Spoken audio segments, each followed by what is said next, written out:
ஆச்சி கொழுக்கட்டை மாவு வந்தாச்சு. ஆச்சி கொழுக்கட்டை மாவிற்கு கொழுக்கட்டை அச்சை கேட்டு வாங்குங்கள். இளம் நடிகைகளுக்கு தான் போதை விருந்து அளித்ததாக பேட்டி ஒன்றில் பாடகி சுசித்ரா தெரிவித்த குற்றச்சாட்டு ஆதாரமற்றது என கூறி சிறப்பு விசாரணை குழுவிடம் புகார் அளித்துள்ளதாக மலையாள நடிகையும் தயாரிப்பாளருமான ரிமா கல்லிங்கல் தெரிவித்துள்ளார்.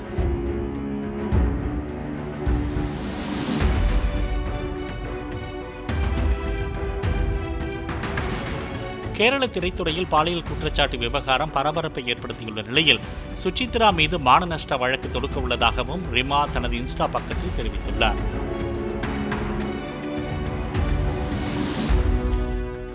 ஆச்சி கொழுக்கட்டை மாவு வந்தாச்சு. ஆச்சி கொழுக்கட்டை மாவிற்கு கொழுக்கட்டை அச்சை கேட்டு வாங்குங்கள்.